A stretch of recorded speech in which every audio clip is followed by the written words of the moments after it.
What is the actual meditation? Meditation allows you to see the world. Meditation is a very helping for boosting your own immune system. So what age we can introduce the meditation? If it is for children, we have to go with. Do people have to forgive, accept what they are? Some people want to let go of anger, but it keeps on popping. What is this really love and kindness? You don't have any materialistic desires. Once we're used to that, it's pretty normal. If time feels like it's slipping through your hands and you're searching for a way to slow down, you're in the right place. Today, we are deeply honored to welcome a revered Sri Lankan Buddhist monk, Bhante Amitha Khema, who has dedicated his life to living and sharing the path of the Dhamma in the quiet rhythm of monastery life through meditation, chanting, reflection, and selfless service. He reminds us that true peace is cultivated within. Through regular Dhamma classes attended by over 100 people, both in person and online, Bhante continues to bring authentic Buddhist wisdom into modern life. His compassion extends beyond the monastery. During the historic Walk for Peace that concluded in Washington, D.C., Bhante Amitha Khema helped organize the final days of the journey, supporting pilgrims alongside a rare gathering of over 300 monks dedicated to peace. Through humility and quiet wisdom, he embodies the living essence of the Buddha's teachings. Today, we invite you to slow down, listen deeply, and journey with us into a heartfelt conversation on mindfulness, love, and the art of living with awareness. Welcome to Mayuri's Occult Talk Show. Today's our guest, the Sri Lankan Buddhist monk, and he made time for us and came a long way to here. Thank you so much for coming, monk. You're welcome, Mayuri. Today's my first question. I just want to understand, what is meditation? What is the state that meditation takes you? So some people think listening to music is a meditation. Some people think sleeping is a meditation. What is the actual meditation? Yeah, Mayuri. So actually, it's a very good question, first of all, because when we say the meditation, it's like a huge umbrella. It covers so many different ideas. So when it comes to the Buddhist meditation, when Buddha described the meditation described in two certain ways. One is Samatha meditation, one is Vipassana meditation. Samatha means a meditation that helps you to calm yourself, and it improves your attention, shall we say, like focused attention.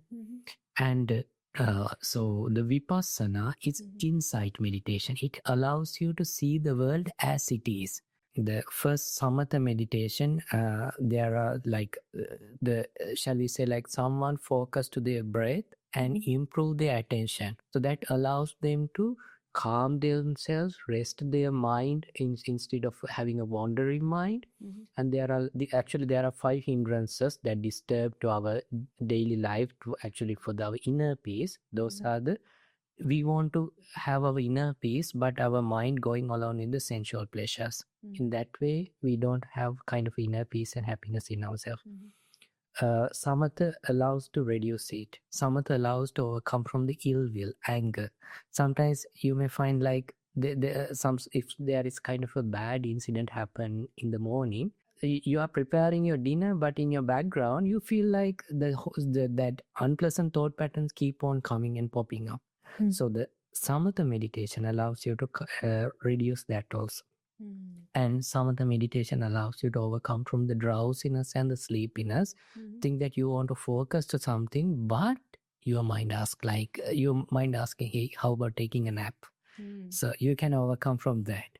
The fourth hindrance is that the wandering and worry. Our mind has like a mood called monkey mind, jumping one thought to another thought, like a monkey jumping from one branch to another branch.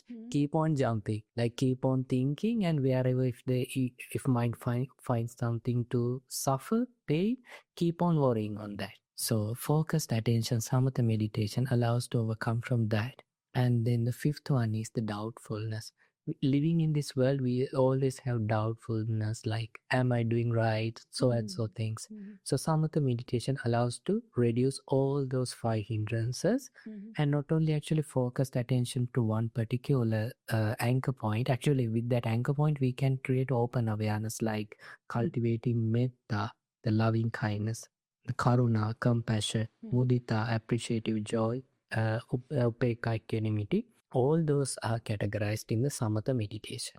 So the vipassana meditation, actually in America, when we say vipassana, there is a huge misunderstanding. When we say like, let's do a vipassana meditation, all misunderstand and bring their attention only to their breath. So wow. actually focusing to breath also, it's a kind of a samatha. Vipassana means, actually passana means seeing. Vipassana means clearly seeing something as it is.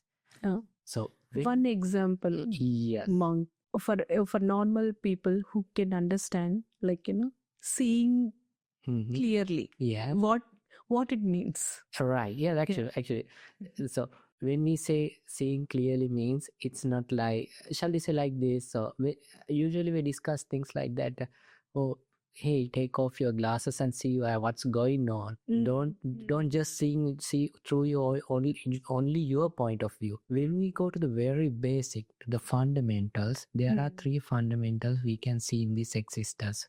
One called the impermanence or the anicca. We, no matter whether we like or dislike, this world has things, everything subject to change. So that's a one fundamental. When we clearly seeing things, we see the impermanence. So if sun rise, sun will set. If sun set, then sun will rise. Everything subject to change. The second one is the uncertainty due to the impermanence. We call it dukkha or the suffering. It's when things changing.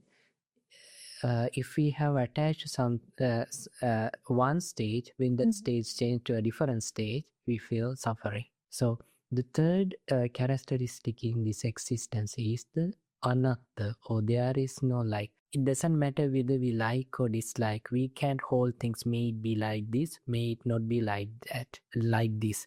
So we have to understand that there is no authority. So that the clearly seeing impermanence, the uncertainty or the suffering, and there is no authority. That's what we see when we see the world as it is. So you're saying the meditation state is like more on focus. One part is on focus, the other part is on understanding. In meditation, we see the silence. So what is this silence means?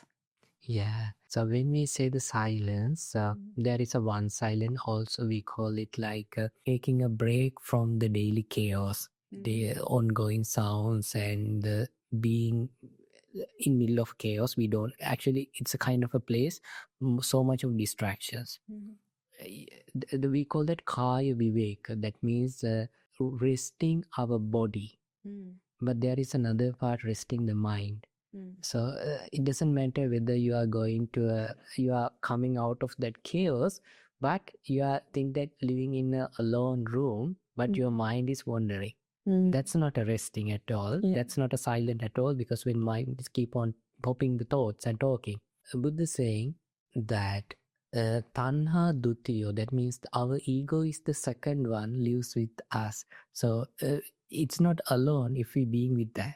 But if we can understand our ego and reduce it, and we can experience this moment as it is, being fully present. Being fully present gives us the inner peace and happiness. It's like eventually happiness pop up, rapture pop up. It overwhelms the body. It creates kind of a serenity within you. So it doesn't matter whether the rest of the world thinking about you or not. You don't have that missing feeling, but you have your own happiness just building within yourself. Does the meditation cure the diseases? Yes, of course. Actually, there are called in Pali, in Buddha's language, we call the Bojjhanga, or the 7 factors of enlightenment. So there were some times Buddha was sick. There were some times Arahants, the enlightened monks, were sick. So at that time, Buddha or any other monk chanting that 7 factors of enlightenment. So when that monk practiced that, going through that 7 factors, at the end of the teaching, they feel the cured and the sickness has reduced. Not only that, nowadays there are so many case studies has shown that.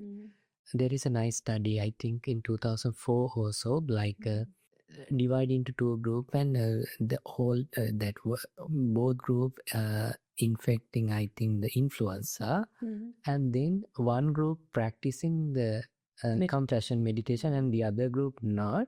But when it come to the cure, what we can find is the people who meditated, they overcome from the sickness far better than the other group. It's not a one study. There are so many studies, and now scientists, they also believe that yes, of course, meditation is a very good thing, helping for boosting your own immune system. So, what age we can introduce the meditation? Yeah, actually, so when we say the age, I would prefer to say like this. So if your child like to meditate, then that's a very good age. If you are going, if you are in a like a time that because you feel like to meditate, that's a very good time. And if you are going to ask someone to meditate, the best thing is you have to have a right approach. If not, that asking to meditate will be a trauma in future. Why I'm saying that? Yeah. So because parents want to see their children meditating a lot. So now, as in some children, when they become like teenagers, when we ask them to, hey, why don't you come and meditate? This what they say is, Bhante, I will do whatever the things you are saying, any alms giving or anything, but don't ask me to meditate. When we check why, what happened to them, when they were kids, parents asked them to meditate forcefully. Then what do they have done? Without practicing in a proper way, they cross their legs and keep their eyes closed and waiting to bell ring. So it's now when someone say meditate, they feel like, oh, it's not working to me. Yeah. So I think the best time is if it is for children, we have to go with the right approach. If not, if they're willing to do that, then whatever the time is good. So in Buddha's teaching, we see attachment with detachment. How do we practice that? That is very tough. I mean, how do we take one thing at a time and practice the detachment? Yes, that's kind of a most important question we should try to understand. Why? Sometimes we all know that the attachment is the problem, but it's not that easy to let it go. Let it go, yeah. So Buddha teaches there are 3 things, every conditioned thing. One called the asada. Asada, we can translate it like gratification, and then the adinava, the danger, and the nissarana, liberation. The thing is, we used to only to think of the gratification or the happiness, whatever the things keep on giving. Think that you have a rose, the thing that you have something you like a lot. Think that you, for example, think you have a statue, you like it a lot. So, and you, if someone asks to get, can I take it? Or just think about it from like a child perspective, like any children think that any child would like to have a certain toy. Then mom asking, hey, don't you like to give this to the neighbor? Because it seems like the friend is like, she may say, no, I don't like to give because I like this very much. How can I give? So why so? When we see only the happiness which gives us, we are not ready to let it go. But if we really want to let it go, we have to see the other 2 things also. I mean, the second thing is to see the danger of impermanence. Everything subject to change. Think that toy after sometimes get decaying and kind of a thing that everything will have an expiry. It's definitely. And when we see that, after sometimes if someone gift us something beautiful and so we like a lot, then we feel like, okay, I will keep this and I will let go this. But beforehand, the child may feel like, no, how can I give? Because it creates kind of a happiness. So if you really want to let go something, the most important thing you should have is you have to see the danger of it. We had a discussion, like if you can remember about the cake story. I say yeah. So it's like, so think that we all received a cake and we all having that, and while we are having that cake, think that one of your friend asking, hey, can you share your piece of cake? If it is the cake you like a lot, and you don't feel to give it because you got your part piece, and don't bother about my part piece. That's what we feel. But think that at that very moment someone check and say, hey, what you're eating is expired. Then what do we do? Immediately you attach with that, because still we just let it go. Yeah, if someone try to know, if someone say like, okay, you like this very much, so let me put this into your mouth. Do we like that? No. When we see the danger, we just let it go. Yeah. So if you really want to let go something, instead of thinking only the gratification, you have to see the danger. Every conditioned thing has the danger due to the impermanence. It's all. So when you are attaching to something or somebody, some relationship, then you have to think someday it is going to be detached. So that is how your mind should prepare.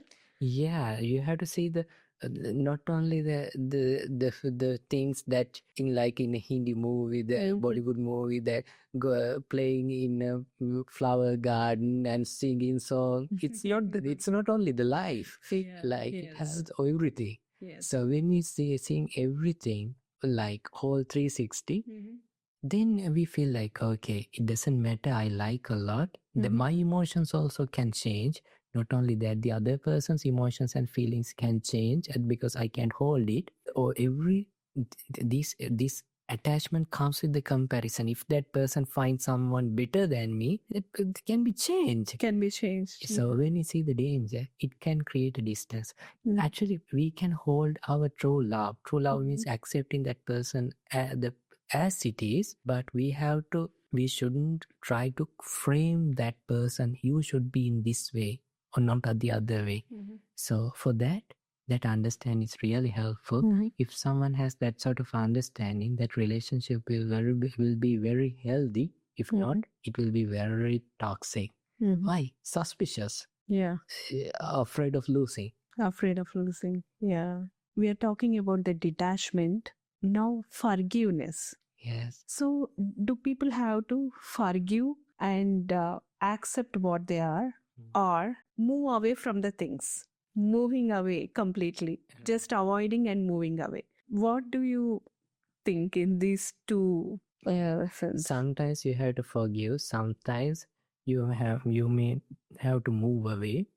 So the most important thing is first to understand what's going on our mind and overcoming from the suffering. Why if you are holding anger and saying that I am forgiving, but it is still in your mind. So you are forgiving because you don't have enough power to show who you are. That's why you are saying that I am forgiving. But the angry roots are still within you, and you are moving away, but you are saying that, but you are moving away, but because you don't have enough power to show your resistance, to retaliate. But the most important thing is feeling anger is totally fine, because that's how the healthy people live in this world. If they have not eradicated anger like an enlightened person, but holding anger is the danger. You need to answer for that. Forget or forgive or leave. The most important thing is let go the anger. Let go the anger. Yes. So when you let go the anger, you can decide what is the most effective thing for that thing. I mean, for saying it is easy, but is there any technique to follow? Yeah, definitely. For let go the things. I mean, letting go is very hard. I mean, we carry the things from past day past 10 days or like of 10 years back. Like we do carry from long time. So one at a time we have to let it go, or is there any practice how we let the things go? We can't let go like in overnight. And it actually, even though we say that we are holding our past, actually it's just a thought with attachment. So we have to improve our understanding on vipassana, or the seeing through. For that, samatha essential, the meditation. As an example, if you say like, okay, I want to overcome from anger, shall we start from anger then? Because some people want to let go of anger, but it keeps on popping. So if someone really want to overcome from anger, they have to understand that if I really want to overcome anger, I never ever should justify my anger. If you really want to overcome from anger, if you hold anger like thinking, no, I should have blame. Oh, and what I have done is right. That means you are justifying your anger. So Buddha is saying, if someone put you down and cut you into two pieces, at that the pain is there, but at that time, even if you are angry, you are not following my path. I would say that holding anger is a wrong view. Holding anger is like drinking a poison and expecting other person to die. You are the one worrying. Then and you are also dying. Yeah, definitely. Yeah. And your priorities change because until then you have priority to live your own life. Once anger rises, you have another priority to take revenge. Then you are wasting your time on some sort of a useless thing. Yeah. And bad karma creates. So when you understand that anger is the danger, not the other person's word, not the other person's act, so you first let go the anger. Actually, when we let go the anger, we can understand, yeah, there are different people in the world. Some are very kind, some are not. So we have to accept both. Like, you may love your dog, you may pet your dog and you love. And there may be some thing that there is a lion in the zoo. You may still keep the love, but you are not going to go and pet the lion. You know that lion does not allow you to pet, but it will kill you. So likewise, understand and keep distance, but you don't want to hold anger. If you say like, I have let go, okay, now I'm living in a, I don't care about what they are doing. It should be a real truth. If it is a real truth, you shouldn't feel angry when you're thinking all day about them. That's the magic. So I was watching some videos to prepare the questions. So I came across one video. So somebody was interviewing Dalai Lama and he asked, if the mosquito bites you, do monks kill the mosquito? So in your case, Actually, do you kill the mosquito? No. Actually, even Lay University also have 5 precepts. One is abstaining from killing living beings. So highly ordained monks, we also have a precept. We are not allowed to kill. Why so? Think that you are killing a mosquito. Do you think that problem solved? No, now Another mosquito. another mosquito will come and kill. So when mosquito come and bite, you feel pain. That pain create anger in you because you have angry roots in you. So think that you let go anger by tolerating it, just letting it go and practicing loving kindness and filling your heart full of love and kindness. Now also mosquito will bite. Now it has only the physical pain, not the mental pain. Because most disturbing thing is the mental pain. Think that someone slapped you 10 years ago. Now, do you still have that physical pain? No. No, not at all. But if you have anger, now also when thinking about that incident, that anger always slapping you. Yeah, that feeling Yeah. I carry. Yeah. Yeah. So that means that one slap turned into millions. Yeah. True. So wait, you said about love and kindness. Yeah. So what is this love? Is it a general love? Like, generally we talk about the love. Yeah. But what is this really love and kindness to you? Yeah, the true love should be the acceptance, accepting the person, that person as he is, as she is. No. Okay. Not only the part we like, we have to accept the whole, like a whole 360 of that person. So what is the benefit of that? If not, you will hurt one day because you love one side, but there is the other side also. You are accepting means not you are justifying any wrong thing what that person do. You're understanding that we should allow that person to correct himself, herself. But it's this is he, this is she. If she is ready to hear from me, if she is ready to correct, I would like to help. But other than that, nothing to do with that. Coming to your personal, why you choose to be a monk? All right. Actually, in my case, we have a very good teacher in Sri Lanka. We say Pinat Loku Swaminasa. That means our senior monk.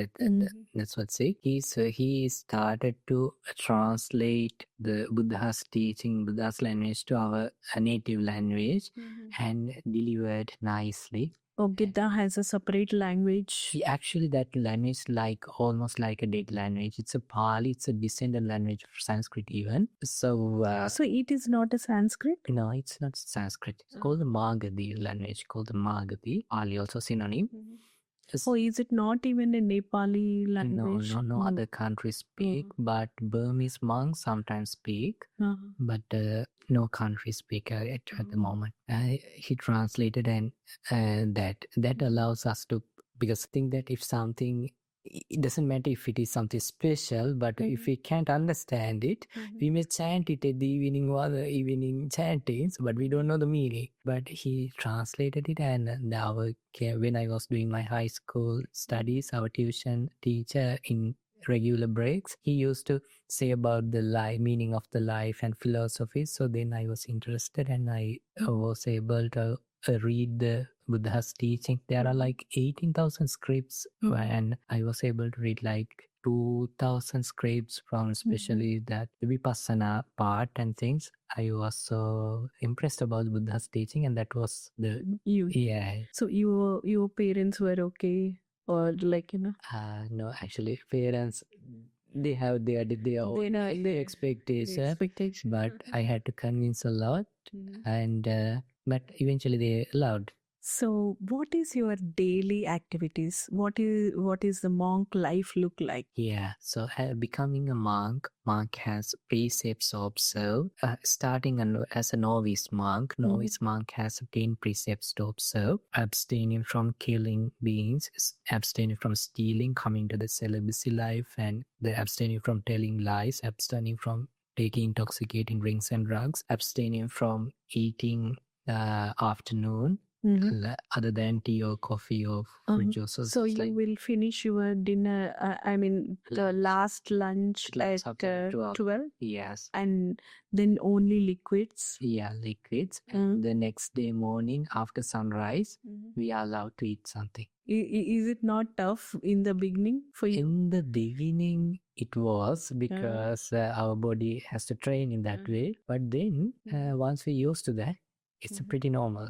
And then the coming out from that, we call the too much sensual pleasures things, and then having a simple life, and not having like earning for personal views, like no connection with the like earnings for themselves, oneself, like avoiding from that. And that's how the novice monk, and they have to train with meditating under a teacher. And then after becoming a highly ordained monk, they have 227 precepts. And with that, we have to practice, and those are to line up you in the meditation stream. And then while practicing that, the usual morning routines, like we have early morning Buddha Vandana. We call Buddha Vandana means that morning chanting. And then devotees bringing the breakfast arms, and we are having it, and then meditation session. And after usually they wait to learn some Dhamma teachings of the Buddha, and then meditation, and then after the lunch, and lunch also devotees will bring. And then after that we have free time. So if there is no one to come and learn or meditate, we have our personal own time to meditate. And then we have evening chantings at 7, and last gathering at 9 o'clock. So that's how the daily routine in our monastery. So if you don't have any materialistic desires, Mm-hmm. and if you don't have any goals, Mm-hmm. I mean, what will the life motivates you to go forward?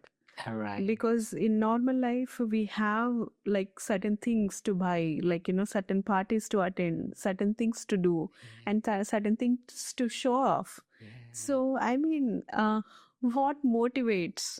Yeah. So we have our own goal. Mhm. So you know that. So there are like.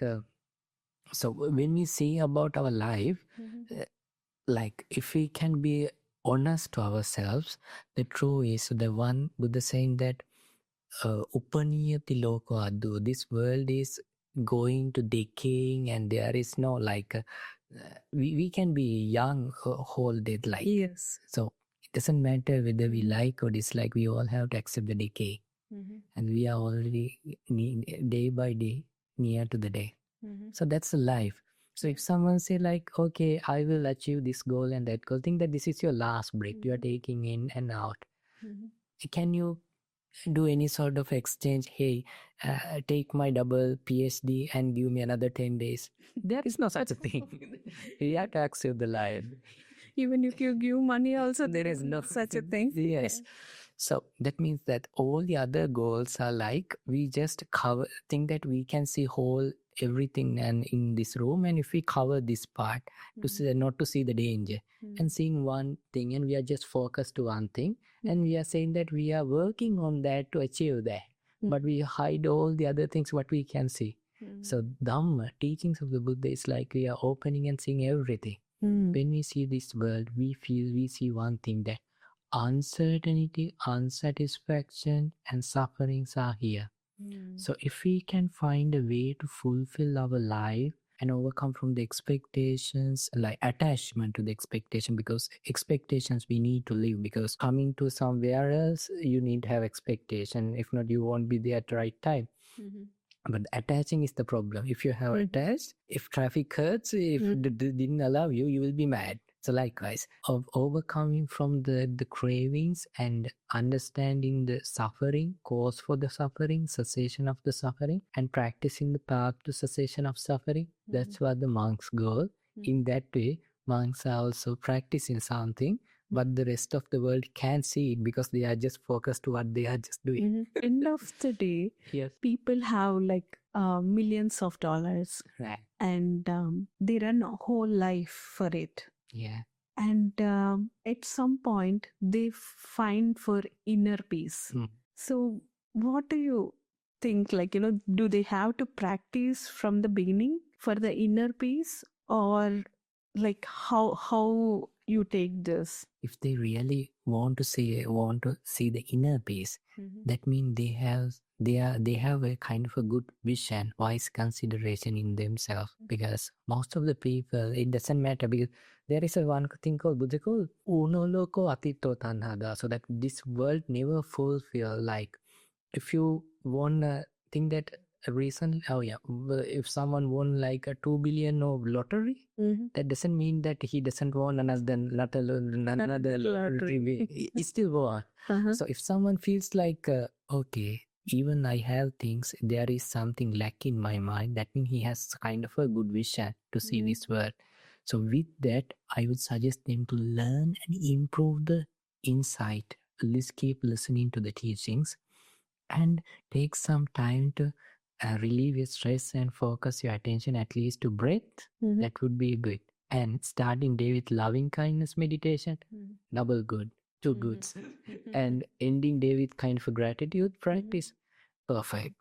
Why? In this life, then he will eventually see his inner peace within himself. Do monks eat non-veg? It's differed based on their preferences, because as so that it's a very contradiction question in this case, because not in this, because people feel like, oh, becoming what good person, righteous person, we have to behave this or that. So we may have our own point of views, but as a monk, we have to listen to the Buddha. So what Buddha said, if you kill intentionally, that's wrong. And if someone kill intentionally for you and offer it, that's wrong. Mhm. And if you feel like you are doubtful, this meat has prepared intentionally that animal killed for yourself, Mhm. then don't. So it's like there should be a direct intention between the killing of that animal and what you are eating. If not, it doesn't matter, because think that when we say like this, some people may say, hey, forgetting about what Buddha is saying, this is coming from Buddha, even Jivaka Sutta in Majjhima Canon. This question asked from the royal doctor from Buddha that time. Hey, because you are eating, and that's why people are killing. There is they try to make a connection. You know what? People doing harvesting and things because we are eating. There are so many animals, insects are killing because we are just eating rice here. So in that case, you are not allowed to eat anything there. Yeah, that is there. So monks do eat non-veg, but it is intentionally killed If for it's not, them, we they are not allowed to allowed. touch. In that way, it's kind of a breaking a precept here. Do monks use smartphones, or they are in social media? Some monks use smartphones, and some monks use their personal social media. In our school, so if monks has special duty or something, they will use phone, and but not a personal social media. The social media, the monastery, they maintain the social the media which related to the monastery. I generally hear this question, like people want to become like sadhu or sannyasi or become a monk when they get frustrated. So people think that is a privilege. Right. So what do you think in this? So is it a privilege to be a monk? Actually, so the same question asked when Buddha was alive. There was a monk called Ratapala. Actually, his dad was the one of the wealthiest person in that country. So king was surprised seeing that the Ratapala was ordained as a monk. So after he came back to his hometown, king came and asked, so why do you become a monk? Because you have enough wealth, and because King asking the son? king asking that Ratapala, that the son of that wealthiest person. Oh, okay. Yeah. So asking like, he's not the son of king. No, not the son No, of the not king, son. but son of the wealthiest man. Wealthiest man. Okay. Yes. So you are not supposed to be a bad monk, because I have seen people becoming monks, they lose their wealth or like social status, or then they distracted. So why? What is the reason to be a monk? So then he's saying, Buddha came to this town and he taught special things about the life. So that's why I was so impressed. So one is like Upaniyati Loko Adho. This world is like going to the day. So he's asking like questions asking question back from the king. So king, what do you think? You, when you were in your good old young days, you had a very strong body and you were kind of a warrior. Do you still have that sort of energy with you? Then king saying, no, Ratafala. Now I want to, yes, those days I feel like I have kind of a supernatural power even. But now when I want to step somewhere, I step somewhere else because I can manage my own body even. So Buddha said, this is the truth of this life. And then like Buddha said that Attano Loko Anubhisaro, there is no protection or saving. This teaching that to the king and saying, king, what do you think if you are having a serious illness and you are having a severe pain? So because since you are a king, can you share the half of your pain with your wife or with your anyone in the royal family or anyone? No. The king, no, it's all different. So then Ratapa saying that's what Buddha taught. So even though we don't like that, we have to accept that. So there is no protection in this world. And so then the Buddha saying that, that, so the unolo katito tanhata. So this world never get fulfilled, that our craving, we are slaves to our cravings. So this our life is asking, hey, teaching that to the king and saying, king, think that you own this whole India. Now you see another country next to the sea, and you're one of your someone comes and saying, hey king, you can conquer that. What do you feel? Yes, I feel to go and fight and win that. So likewise, there is no end to our cravings arriving in our mind. So Buddha taught this. So I don't want to be a slave anymore to my own craving. That's why I became a monk. So likewise, so that it always teach about the reality. So if someone understand the reality of the life, like so it doesn't matter what we like or dislike. If someone born into this world, dying is the part of this world. Until then, decaying happening. So whatever the things we gain, actually we are losing it. So it's like we are committing our life something actually we don't believe in, belong it. So if someone understand this, and if someone really want to overcome from all the sufferings in here and future, then it's the right time to be a monk. Like it doesn't matter at this moment you feel suffering, but you have to understand that, okay, what if you think that someone lose their money and feel frustrated and becoming a monk? Then suddenly he receive that money back. Then what will happen? Yes, because he is believing in money, not the Dhamma teachings. So if someone understand the life, even he receive the money, he has a question. Because I didn't have money previously.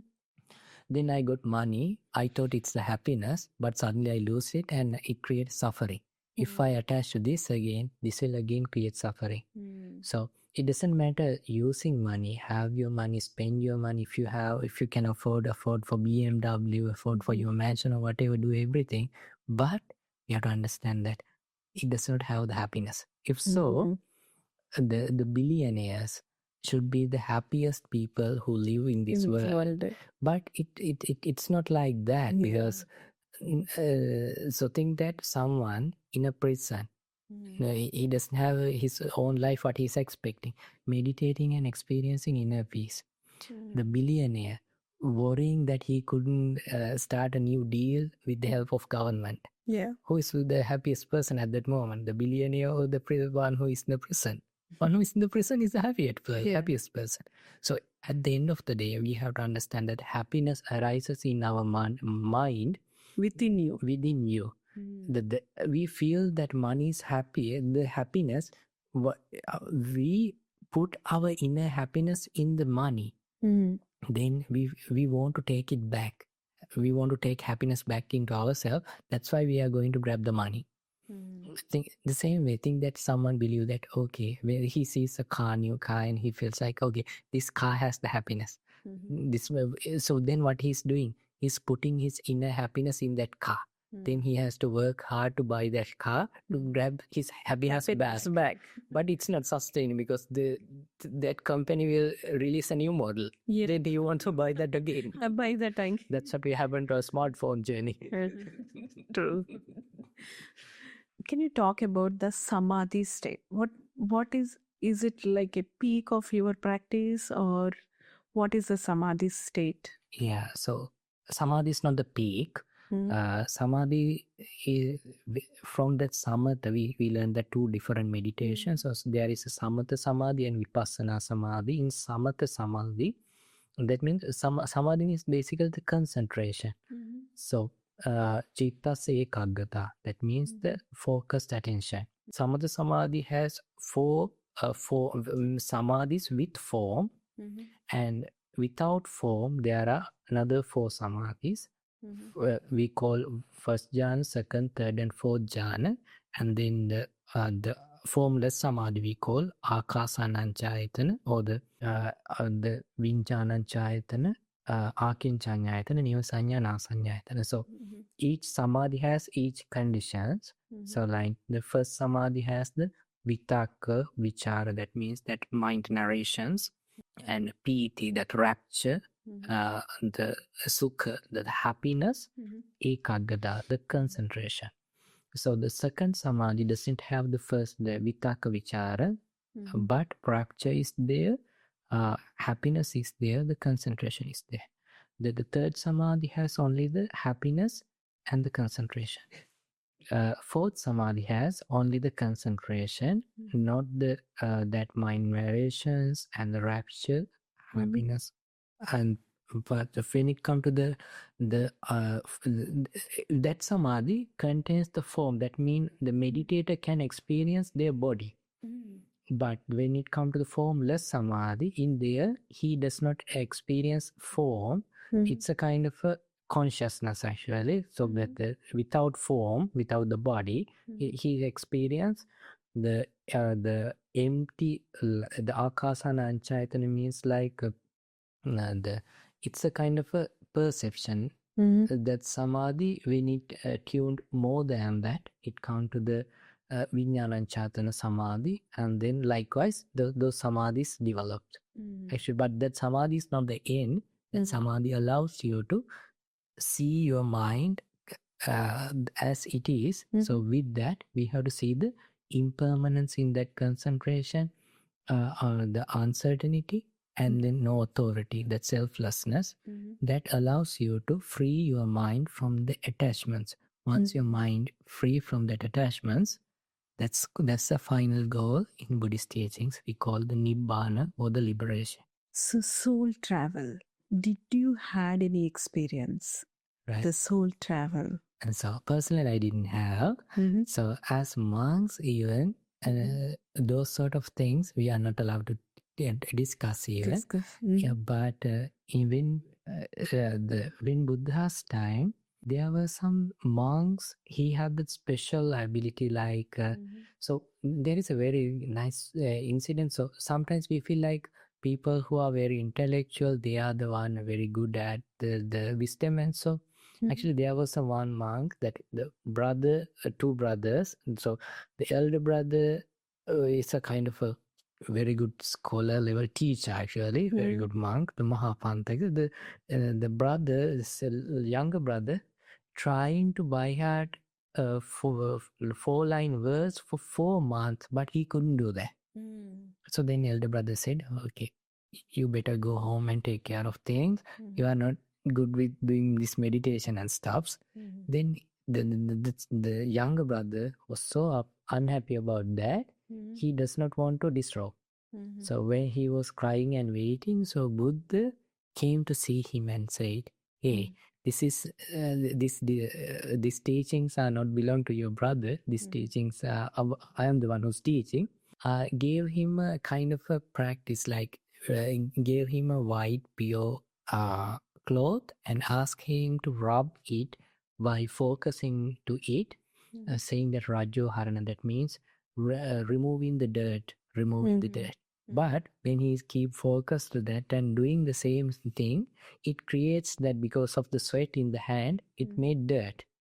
So, but his focus developed in that, and his samadhi, his concentration developed a lot. And then he knew the teachings, and he able to create that ability to create different bodies like him, like 1,000. So while he's meditating, the other monks with Buddha went to the alms giving in a devotee's house. So then Buddha said, there is a one monk remaining in the monastery, go and ask him to come. Then devotee is going to the monastery. There were thousands of monks. So he was so afraid because he didn't prepare the lunch for that monks. So came back and said the Buddha, and Buddha said, no, go and ask who is Chulapantaka, and one who's saying the first, grab his hand. So he went again and asked who is Chulapantaka. Everyone said Chulapantaka, but one who said first, he grabbed his hand and he became one, and he came to the arms. So a moment ago, he was just a monk who can't even by heart even a small verse, but he ended up becoming a monk. they are becoming a special mark. So likewise, there are those sort of abilities telling and how to practice and things, but Buddha never praise Iddhi Pratihari or that the supernatural things. He want, as a monk, the final goal is to be enlightened person that end the sufferings, because you are coming to this path to end your problems, end your suffering. So that's what you have to do. So, is there any rules, monk, to remove from this practice? Like, for the monks to be in this particular monastery or particular teachings. So, I mean, is there any cases like, do people be like, abandoned from the monastery? Yeah, so there are different things like actually when it comes to the practice, so it's not like abandoning, they can still practice. So as a highly ordained monk, there are special 4 rules. They are never allowed to break it. If they break it, they can't have their highly ordination. They have to be like a novice, and they can still practice. It's totally fine. There is no issue with that.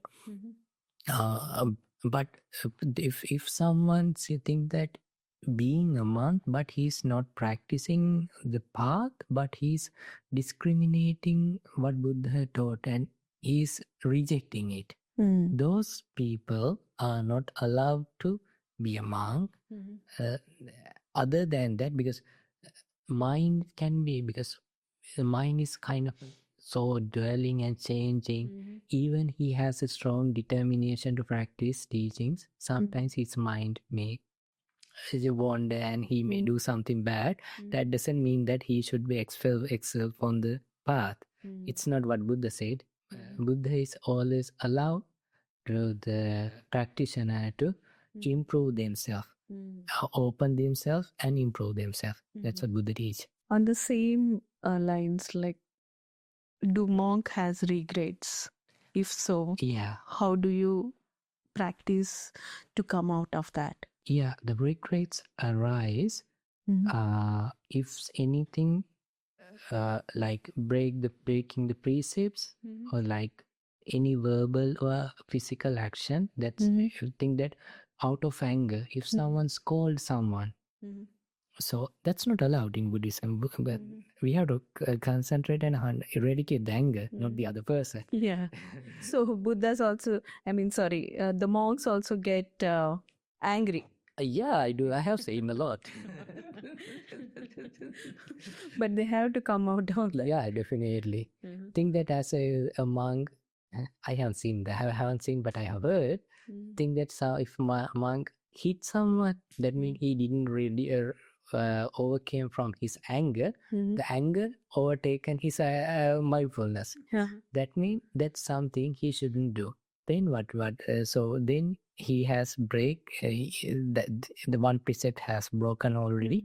He has to go to another or highly ordained monk and say, open himself as a like a fool, as a empty person. I did something wrong and I understand, I admit that. I want to overcome from that.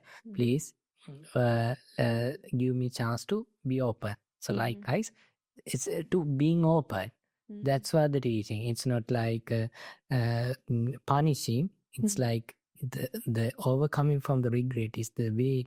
What we have to do is open ourselves. So for the normal people, so what are the 3 things you want people to practice every day for the peace of mind? Right. This may not the same answer if I do give us some other times, but I will say at the moment what I feel. So most of the time people struggling with their stress. So it's better, especially in America, it's better to do a meditation. Whatever the meditation, it works for them. Some people say that breathing meditation help them. Some people say that loving kindness meditation help them. So start your day with like loving kindness meditation. Do a loving kindness to you and to the rest of the world, especially the people you may meet that particular day. So, and then yesterday when we discussing, one said that I will be upset until I have my coffee. So then have your coffee and do the meditation. Start your day. So first calm down Yes. and do the meditation. Meditation. First caffeine from your regular coffee. The second boosting from the meditation. And then actually once a while, like within hour or so, try to focus to your breath at least for 1 minute, because no one knows your breathing is just happening. Just focus. It will keep your focus attention. And then end your night with practicing a little bit of gratitude. Gratitude. Yeah, being thankful to all the good people and good things you met that day. It will create this kind of a, because we used to complain a lot in this world, because social media and everything used to complain, and you know that if you want to get viral something. So what are the 3 things that everybody can practice Yes. in this modern lifestyle? Right. So there are so many different things, but today I will say these 3. It's better if we can start the day with loving kindness. So wake up morning and spread love and kindness first to yourself. Like, may I be free from anger. May I be free from ill will. May I be free from jealousy. May I be free from mental and physical suffering. May I live in peace, and may I live happily. And to the family and to the neighbors and to the rest of the world, especially who you are going to meet that particular day. And start day with, like, it's like preparing yourself, because there are so many benefits in loving kindness meditation. There are few, what Buddha is saying. Sukham supati, you will have a peaceful sleep. Sukham patibujjati, you will wake up peacefully. Na papakam supinam passati, no nightmares. And then manussanam piyahoti, the other people will be friendly at you, with you. Then amanussana piyahoti, even the bad spirits, devata rakkanti, divinely powerful and protect you. And there are some few others, like your concentration will build, like you can easily concentrate. When you want to meditate, you can easily meditate. And the mukhavano vipassita, you will be pretty. Your appearance will be so pretty. And you don't afraid of your death and even your next destinations. So likewise, loving kindness has its own benefits. So it's still better to start your day with loving kindness, and you will find this when you practice loving kindness in your day and starting your day, you feel friendly with the others, and others also be friendly with you. Actually, the same thing. I want to add this because one of my friends, he's volunteering, he's preparing for a meditation program in the outside. So he need to go and ask permission from the park services. So a couple of days the attempt was so no good because there were so many things to do, and there the government officers were so busy. But the other day I said, hey, why don't you go with doing some loving kindness meditation? He did loving kindness to them, and when the experience was so totally different, and they were so friendly with them, and they are so cooperative. You will understand this practice in loving kindness. The second one I would suggest, like, because living in the daily life, like day-to-day chaos, like it's like stressful. So the relieving stress is the most important thing. So for that, a 1 minute breathing exercise within an hour. Think that you are in a meeting. So no one knows what you are doing. Just you are showing that you are keep watching the other people, but you can focus to your breath. Hold your attention on your breath for 1 minute. To calm down. For calm down. Because then you have your calmness throughout the day. And then end your day with gratitude. So while you're laying on the bed, we may think different things until we feel the sleep calm. So instead of that, remember who wake up you today, and who gave you the bed tea, who said good morning, and who are the people helpful. Say thank you to them and to the nice weather and everything. So then you will find that, wow, this world has so many good things instead of just complaining. Instead of complaining. Yeah.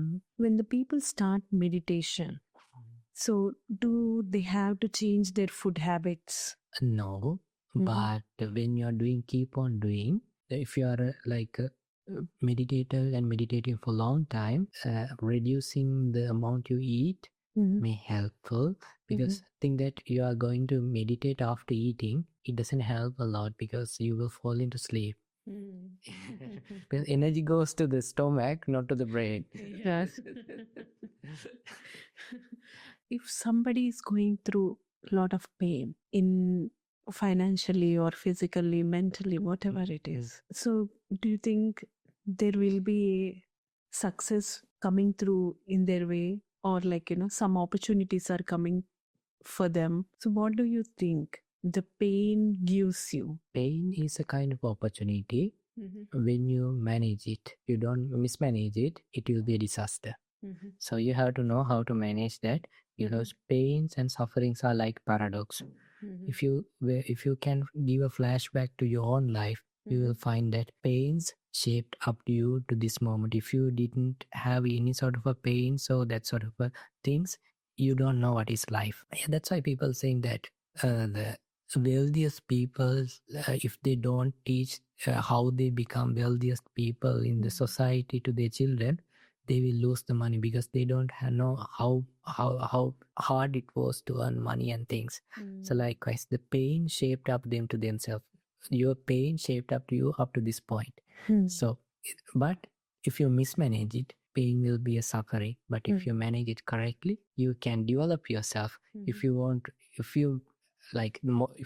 manage your pain in the most righteous way, you can overcome from all the pains, sufferings, by being a monk and practicing and being an enlightened person.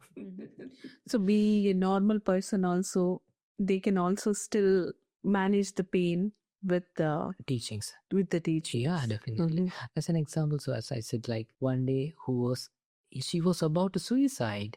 She came to, she while she was going to suicide, we don't know about that. We did the meditation in the community center.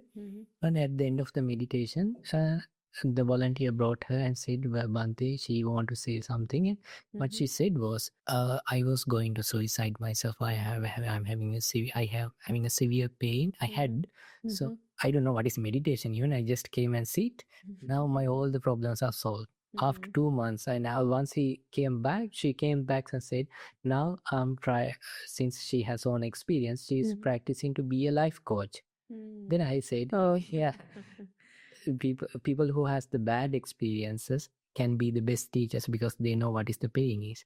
So she will definitely be a good teacher. So what is the one rule from your teachings you experienced, this is the rule that can be applied for anybody, irrespective of their religion or irrespective of their culture?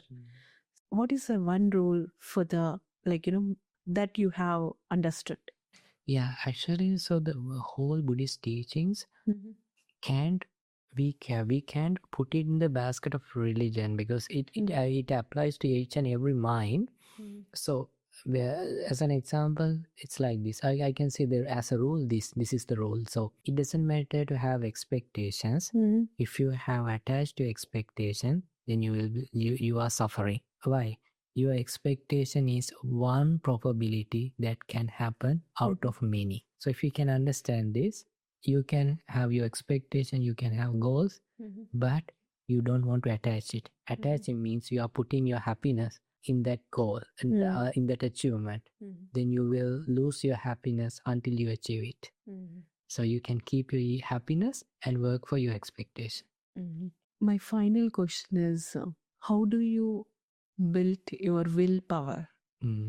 Right. So for anything, you need that will. Yes. To do something, or to live the life. So how do we strongly develop that willpower? Yeah. If anyone who has developed willpower in this world, they have done one thing. Seeing the benefit of that achieving it and thinking on that. If you can see and think the benefits of some achievement, that creates willpower. If you don't think of the benefits of that achievement, you don't have willpower. So that's it. So Buddha saying everything comes at Chanda Mulaka Sabbe Dhamma Sabbe. Everything arises with the willingness. So the best for the willingness is the seeing the benefit of it and seeing the danger of not having that benefit. Thank you so much for coming. Thank you so much for giving time to us. Yeah, you're welcome.